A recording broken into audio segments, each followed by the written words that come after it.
Jadi kali ini kita akan membahas sebuah film yang berjudul I Spit on Your Grave. Nah, film ini film yang menceritakan tentang seorang penulis yang bernama Jennifer yang saat itu sedang mencari sebuah ketenangan di kabin tengah hutan. Namun ternyata ia justru dihantui oleh 4 orang mesum yang menggoda dan serta menyiksanya tanpa ampun. Lantas gimana nasib serabi lempit Jennifer? Akankah dia terlepas dari belenggu 4 sekawan ini atau akan malah jadi budak pemuas bercocok tanam mereka? Jadi langsung kita mulai aja alur film. Tarik ya! Oh iya, gak ada orang. Yaudah, come on dong.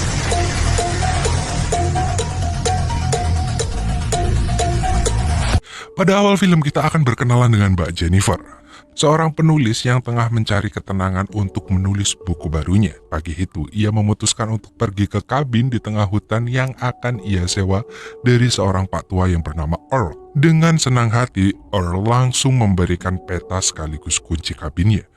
Namun karena Jennifer tak ahli membaca peta, seperti wanita pada umumnya, ia memilih untuk membeli bensin sekaligus bertanya petunjuk arah.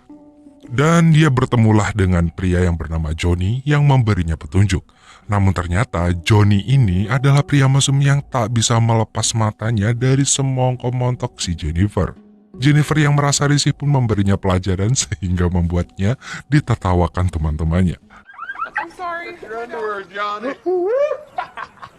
Oke, lanjut. Setelah perjalanan cukup panjang, Jennifer sampai juga di kabin tengah hutan itu. Ia pun bersiap untuk kembali melanjutkan novel yang tengah ditulisnya.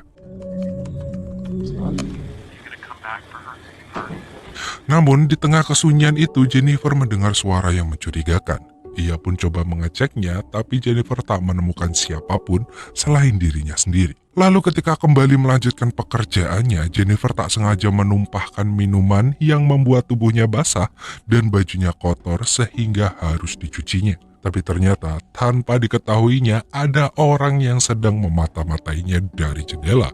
Dan scene berganti dan pagi pun tiba. Jennifer terlihat kesal lantaran air di kabinnya kotor. Ia pun segera menghubungi Earl untuk melaporkannya. Sialnya, tepat setelah menutup telepon, handphone Jennifer justru bersilaturahmi dengan kloset. Alhasil, alat komunikasi satu-satunya itu tak bisa digunakan lagi. Untungnya, tak berselang lama, Matt, yaitu orang suruhan Earl, datang untuk memperbaiki permasalahan itu. Jennifer yang berterima kasih pun memberinya hadiah berupa kecupan. Matt yang merupakan bocah ingusan lugu pun tersipu dan langsung meninggalkannya. Namun sore itu terlihat Matt berkumpul dengan Johnny, Stanley, dan Andy. Di sini Stanley menunjukkan rekaman video Jennifer yang sedang mencuci baju. Rupanya ialah mata-mata itu. 3 orang ini juga terlihat membicarakan Jennifer, si gadis kota yang mereka anggap pasti gemar mabuk-mabukan dan jago bercocok tanam. Matt yang mendengar itu langsung mengaku bahwa ia baru saja dicium oleh Jennifer. Tentu saja Johnny tidak percaya, namun sekaligus penasaran. Alhasil, ia bertekad akan membuktikannya sendiri. Malam harinya, lagi-lagi Jennifer mendapat gangguan. Lalu ketika mengeceknya keluar, saat kembali ke dalam, Jennifer sudah mendapati layar laptopnya berubah. Rupanya, 4 orang tadi sudah bersiap membekuknya. Di sini, Johnny, Stanley, dan Andy mulai menggoda Jennifer, sementara Matt hanya diam ketakutan. Meski sudah diancam dengan memanggil polisi, 3 sekawan ini tetap tak takut dan melanjutkan godaannya. Dan di sini kita bisa lihat Johnny memperlakukan Jennifer layaknya binatang yang ia siksa semaunya sendiri. Dengan ancaman pukulan tongkat baseball, Jennifer hanya bisa pasrah sambil menangis. Beruntungnya saat mereka lengah, Jennifer berhasil melarikan diri. Dan di hutan, Jennifer berhasil bertemu Earl dan seorang sheriff. Ia pun mencoba menceritakan semua yang dialaminya. Si sheriff yang merasa iba pun mengajak Jennifer kembali ke kabin dengan mendampinginya. Namun tanpa diduga, sheriff ini rupanya telah bersekongkol dengan Johnny dan kawanannya. Lagi-lagi Matt hanya bisa melihatnya penuh iba tanpa bisa menolongnya.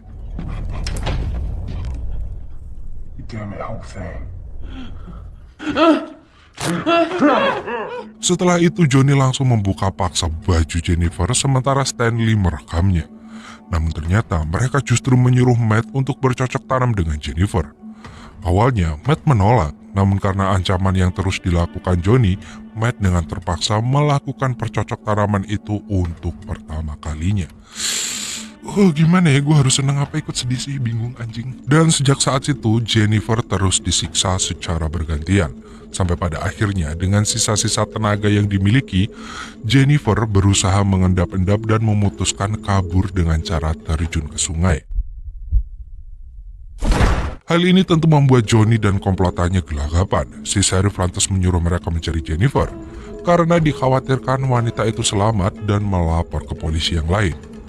Selain itu, ia juga menghancurkan rekaman yang dimiliki Stanley karena khawatir itu bisa menjadi bukti kuat nantinya.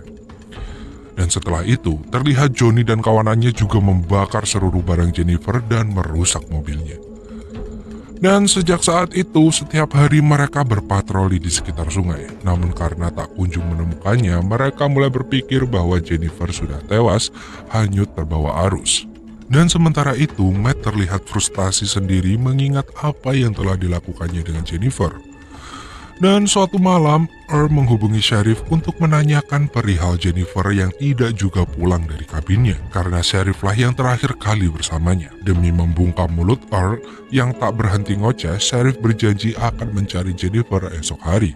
Pagi harinya terlihat Stanley ketakutan menghampiri Johnny. Kemudian ia bercerita bahwa memori rekaman yang dihancurkan sheriff itu kosong, karena rekaman berisi Jennifer sudah ia simpan di rumah. Namun sayang, pagi itu rekamannya menghilang, entah diambil siapa. Johnny jelas saja langsung memarahinya dan mulai menduga bahwa Matt lah yang telah mengambilnya. Malam itu juga terlihat pula Johnny mulai diganggu oleh seseorang yang misterius. Sementara itu, esok harinya terlihat Stanley menerima paket sebuah rekaman yang tertulis dengan Stanley Vision. Ia pun langsung bergegas menemui Stanley untuk menanyakan maksudnya. Alhasil, mau tak mau pria bertopi itu menceritakan kejadian yang sebenarnya, termasuk kecurigaan mereka terhadap Matt sebagai dalang peneroran itu. Maka saat itu sheriff langsung memerintahkan Johnny dan kawannya mencari Matt, sementara ia menghabisi Earl supaya masalah tidak terjadi semakin runyam. Di tempat lain terlihat Matt berbaring di sebuah rumah tak berpenghuni. Rupanya Jennifer lah yang telah menyekap Matt. Matt yang merasa ketakutan pun langsung meminta maaf setulus mungkin, namun Jennifer tetap tidak memberi ampun dan langsung mencekik lehernya sekuat tenaga. Esok harinya terlihat Stanley yang sedang mencari Matt, namun ia justru masuk ke dalam perangkap Jennifer yang membuat kakinya terluka parah. Teriakan yang keluar seketika itu membuat Andy datang menghampirinya dan tepat saat itu juga datang Jennifer yang langsung membekuk keduanya. Dan ketika tersadar, Andy melihat Jennifer telah menyiapkan soda api khusus untuknya. Tentu saja, campuran soda dengan air ini sukses membuat wajahnya terbakar sempurna. Sementara itu Jennifer menghukum Stanley dengan menusuk matanya dengan kail pancing dan tak lupa aksi ini direkam dengan kamera Stanley. Oke, setelah itu ia juga melumurkan isian perut ikan ke wajahnya sehingga memanggil kawanan gagak datang mencabik-cabik bola matanya. Aduh, ini sadis banget sih anjing. Aduh. Dan yang terakhir, seperti yang bisa kita tebak, Johnny lah yang akan menjadi korban selanjutnya. Ketika tersadar, terlihat Johnny sudah terikat seperti babi siap panggang. Johnny pun terlihat meminta pengampunan dengan memelas. Namun tentu saja Jennifer sama sekali tidak menggubrisnya dan langsung mencokel gigi Johnny secara paksa lalu memotong rudalnya. Dan darah yang mengucur layaknya air terjun itu membuatnya tewas seketika. Dan setelah itu, Jennifer mulai memburu sheriff. Namun kali ini, ia pergi ke rumahnya dengan menyamar sebagai guru les putrinya. Lalu melalui telepon putrinya, Jennifer memberitahukan namanya yang langsung membuat sheriff terkejut dan putar balik ke rumah. Dan sesampainya di rumah, istrinya memberitahu bahwa putrinya dibawa Jennifer belajar ke sebuah taman. Akan tetapi, saat mencarinya, sheriff tidak juga menemukannya. Tapi ternyata Jennifer sudah bersiap di mobil untuk menyekapnya. Dan ketika sheriff mulai tersadar, kita bisa lihat sebuah shotgun sudah mengarah ke boolnya, di mana pelatuk itu akan bergerak sesuai dengan gerakan tangannya. Aduh, tewas, jangan. Rencana Jennifer adalah apabila Sheriff bergerak, maka ia dan Matt akan tewas secara mengenaskan. Sheriff yang terlambat menyadari hal itu pun langsung menggerakkan tangannya yang langsung membuatnya tewas dengan Matt secara mengenaskan. Dan di akhir film kita bisa melihat Jennifer duduk dengan tenang karena dendamnya terbalaskan. Oke. Jadi gue bingung di sini, gue ada rasa seneng dan ada rasa yang bergidik kalau kalau teman-teman saya bilang bergidik, ada yang tahu sih apa sih ya, merinding. Jadi gimana ya, kayak saya melihat film Saw di sini. Film Saw, tahu film Saw gak sih yang disiksa tapi disetting itu loh siksaannya gimana, Simon disetting. Ya udah itulah. Sebenarnya pembalasannya ini cukup manis sih menurut saya. Mungkin itu kalimat yang bisa disimpulkan dari I Spit on Your Grave ini. Soalnya film ini cocok buat kalian-kalian yang menyukai adegan-adegan gore bercucuran darah dengan sedikit sentuhan serabi lempit.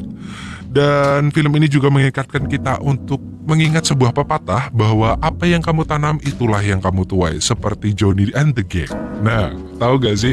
Jadi apa yang kalian lakukan sekarang itu yang akan kalian terima di masa depan. Mungkin apa ya yang disebut, ini karma. karma. Iya kayak gitu sih. Gimana ya udahlah, nggak ada daya juga di sini. Udah mending gua tutup aja. Emon undur diri dan sampai jumpa. Dadah.